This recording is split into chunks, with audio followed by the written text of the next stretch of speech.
So, as of recording this video, the Super Bowl went on just about 2 days ago. And basically, right now, I'm going to tell you how I feel about the Super Bowl, how I feel things can go, and how I feel things are going to go in the future. But before we get right into the video, make sure to like and subscribe.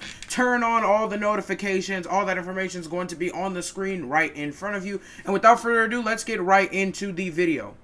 Now, this Super Bowl was one for the ages. It was a different NFL year. Let me start with that. There weren't a lot of fans at the stadiums. Of course, we had Corona. We had a whole bunch of other things going on. But bottom line, we got through it.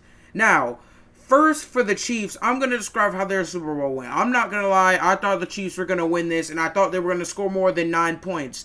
But when I realized that having your two starting tackles out in the biggest game of the season was a very, very big bust, that's when things really changed. Of course, we talk about all of the distractions that Kansas City had coming into the weekend. Of course, you had Andy Reid's son, aka Kansas City's one of their assistant coaches, getting into a car accident that landed a 5-year-old on life support in the hospital. And then, of course, you have the situation with the barber and Patrick Mahomes. The barber was in the middle of cutting people's hair, well, the Chiefs' hair, and he had to be pulled out because he had tested positive for coronavirus. So those are just two of the various things that happened in Kansas City this week that I think could have had an impact on the game. And also, of course, the two tackles being out.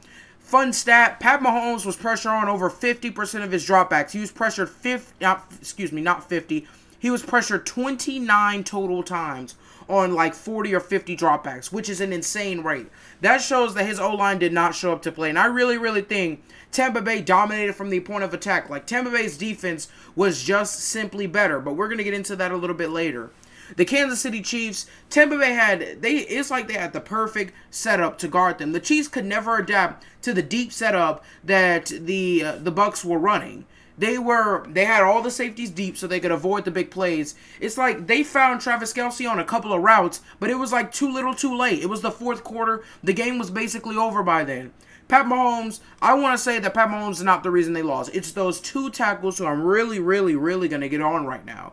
Those tackles play absolutely terrible. Like, I know it's your first game, and I know that it's a Super Bowl, there's some nerves, but you have to play better if you expect to win. You can't just literally let Shaq Barrett and Jason Pierre-Paul eat up the O-line all day. Like, that can't happen. So, the two Kansas City Chiefs tackles, man, you guys need to be released. I'm just going to be honest. You guys, after that game, that is a disappointment. You guys need to be released, but I'm not the one to really, curse a man's job. I'm not here to do that. But still, you guys could have done better. Like, come on, step it up. Protect Patrick Mahomes. And yeah, that whole offensive unit was shut down the whole day. And it's really shocking that the Chiefs only scored 9 points. The number one offense in the league scored 9 points. 9 points. And I knew Tampa Bay's defense was really good. They pressured Aaron Rodgers. They pressured Drew Brees. However, I didn't know they were this good. Like, this defensive unit has the capability of being good for years and years to come. Of course, Devin White's still young. You still have Antoine Winfield, who just now is a rookie. Like, you have a lot of different people on that team. That defense can be good for a long time to come. Now, we're going to go to the Bucs side of the spectrum. Of course, I'm a Falcons fan, so this is going to be very painful for me. Unbearably painful to see the Bucs win the Super Bowl. However, Tom Brady's the go-to team sports. I'm just going to say it right now. Dude has 7 rings and like 10 appearances. Like, come on now. I don't know how much better you can get. Then combine that with the fact that Tampa Bay's defense played lights out. I'm not going to discount Tom Brady, but can I not be labeled as a Tom Brady hater if I say that Devin White should have won that Super Bowl MVP? I know that it is usually a quarterback award. I know Tom Brady played good, but the Bucs defense is what won that game. They ran the perfect strategy to beat the Kansas City Chiefs. Of course, Devin White had himself a game. He led the team in tackles and also got an interception that sealed the game up. I really think Devin White should have won MVP of the Super Bowl. That's what I say. I'm pretty sure a linebacker hasn't won it since Von Miller in 2015. However, I really believe, I'm going to stick to the belief that Devin White should have won MVP because of his defensive impact that game. Him, Shaq Barrett, Jason Pierre-Paul, they could have gave the MVP to the entire defensive unit. Tom Brady did great, though, and I'm not really mad at him winning the MVP, but I don't think he should have won it. I don't quite agree with it. And also, Tampa Bay, Going into the future, well, they have a lot to do. They have a lot of re-signing. Of course, Mike Evans came on and said that he was willing to take a pay cut to sign some of the other receivers. Of course, you have Chris Godwin going into free agency and stuff like that. But he basically said that he was willing to take a pay cut. So that shows the leadership role that Mike Evans is assuming on that team, which is really, really good. And it's really, really crazy because this team, they are good now.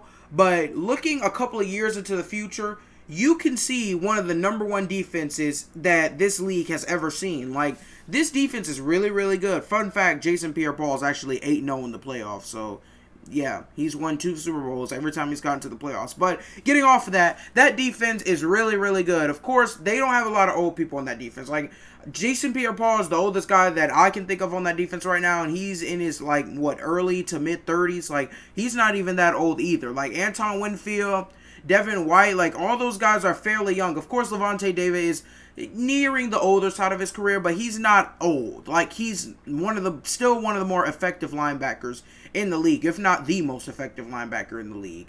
That team, of course, Murphy Bunting, you have Charleston Davis, something like that. It's just a really, really, really good team. It's a great defensive unit. It's a young unit. It's a youthful unit. It really, really, really, they really impressed me by the way they covered Tyreek Hill. Of course, you can't cover everything. Like, they gave the short routes to Travis Kelce as the game was ending because they knew that Kansas City would take longer to drive down the field with those short routes. But covering Tyreek Hill and holding him to, under 100 yards is a very, very, very hard job to do. Especially when we consider that dude runs like a 4.1. That was a bit of an overstep, but you get it. The thing is, holding him under 100 yards and holding Pat Mahomes to one of the worst QB ratings, if not the worst QB rating in his career, that's a very hard thing to do. And that defensive unit, shout out to them because they did really, really good. They guarded my Falcons up this year, but in the Super Bowl, in the biggest stage, they stepped up. So shout out to them. My conclusion is basically Kansas City, I think you guys can very, very well be back. Of course, Patrick Mahomes is going to have that toe surgery, so we don't know how he's going to recover from that. The last guy that I know sustained a serious toe injury was Patrick Willis, but he was a linebacker. Pat Mahomes is a quarterback. It did force Pat Willis to retire, though, so that's worth acknowledging. However, it's still very, very uncertain. However, I believe Kansas City can definitely be back. Same with Tampa Bay. You guys can definitely be back. As long as Tom Brady's that quarterback, man, I wouldn't count him out whatsoever. I think Tom Brady is the best player in team sports of all time, point blank, period. So as long as Tom Brady's there, I think you guys have a shot. That's all I have to say about that. Thank you for watching. Make sure to like and subscribe. Oh, that's going to be up here. You would have saw that at the beginning of the video, but you can see that at the end too. And without further ado, I'm going to end this video. I love you guys. Jeez. Stay blessed, stay loved, and without further ado, I'm going to end this video. Thank you for watching.